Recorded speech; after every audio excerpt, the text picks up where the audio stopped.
Halo semuanya, kembali lagi di Krotek. Kali ini kita akan masuk ke sesi Krotok episode ke-12. Dimana sebelum itu kita sudah membahas standar SSD SATA 3 atau NVMe. Jadi mana yang udah ideal buat kamu. Jadi saya anggap kamu sudah mengerti akan hal itu. Kita akan melanjutkan Krotok episode ke-11 kemarin, yang dimana kita akan membahas ketahui lebih pasti sebelum beli SSD. Jenis NAND flash antara SLC, MLC, dan TLC. Jadi nggak usah lama-lama lagi, langsung aja kita intro dulu.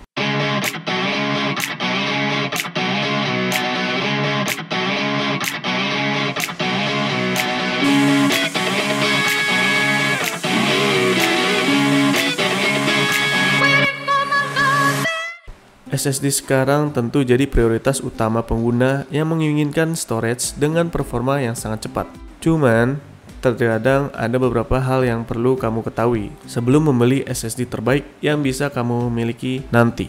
Nah, ketika ada banyak faktor penentu, salah satunya datang dari jenis NAND flash, NAND, yang dibawa SSD. Bahkan bisa mempengaruhi banget dalam hal kualitas yang dibawa, kecepatan atau bahkan daya tahan dari storage itu tersendiri. Jadi untuk lebih pastinya kita bakal ungkap beberapa hal tersebut yang setidaknya akan nambah pengetahuan kamu sebelum membeli SSD yang tepat banget. Secara umum, NAND flash NAND atau bisa dibilang flash memory merupakan media penyimpanan yang dibawa storage dalam bentuk solid state drive, di mana ini dapat dihapus secara elektrik atau diprogram ulang. Nah, NAND flash itu sendiri hadir dengan beberapa kategori dan punya sisi keunggulan tersendiri maupun minusnya, yaitu SLC single level cell, MLC multi level cell, dan TLC triple layer cell.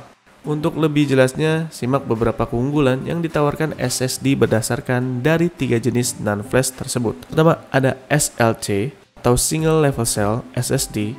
SLC merupakan pilihan SSD terbaik yang bisa kamu dapatkan nanti. Hanya saja itu biasanya datang dengan harga yang tinggi. Pertanyaannya, mengapa pilihan ini bisa jauh lebih baik dibanding 2 jenis NAND flash lainnya?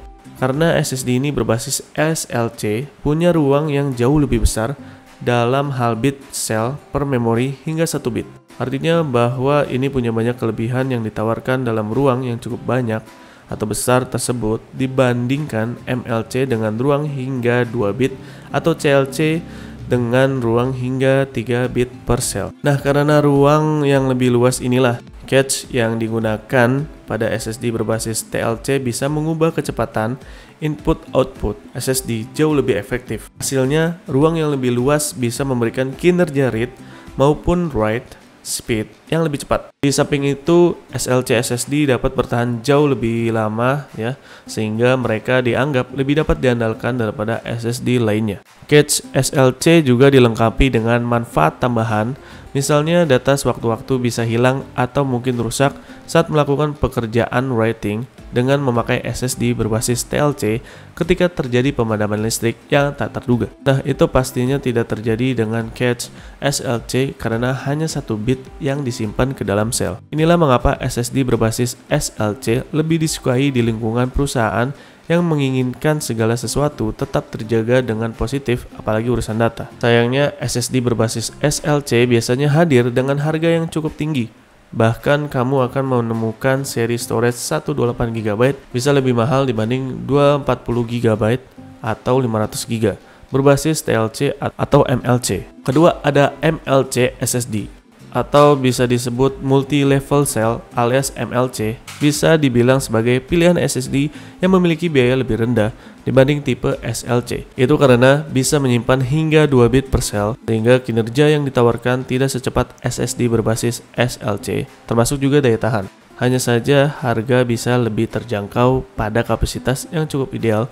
Bahkan, manfaat utama memori flash MLC hadir dengan biaya yang lebih rendah untuk penyimpanan per unit karena kepadatan data yang lebih tinggi. Software pembaca memori dapat mengompensasi tingkat kesalahan bit yang lebih besar. Pilihan SSD berbasis MLC biasanya lebih ideal buat penggunaan casual atau gamer yang menginginkan kinerja storage yang lebih cepat.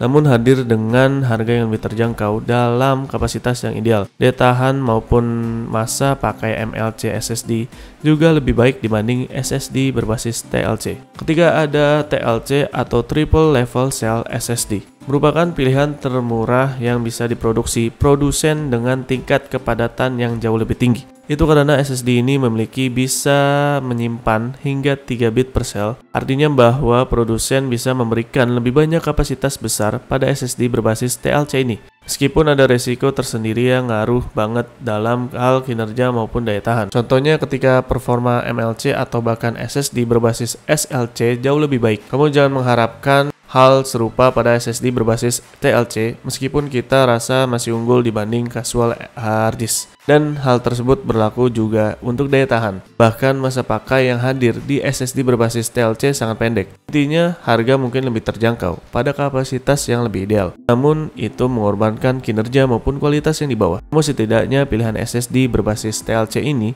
masih ideal buat casual user yang nggak terlalu banyak membebankan pekerjaan pada storage. Apa yang menarik adalah terkadang TLC SSD dengan kapasitas lebih besar memiliki rentang usia yang lebih baik dibanding dengan kapasitas yang lebih kecil atau pada varian yang sama. Contoh 240GB SSD punya rentang usia yang sedikit lebih baik dibandingkan kapasitas 120GB. Kerugian masa kerja yang lebih pendek dari TLC SSD ini dapat diatasi melalui peningkatan kapasitasnya. Oke, mungkin segini dulu kali ya untuk Rotok episode ke-12 ini. Mudah-mudahan kamu sudah ngerti tentang SSD ini.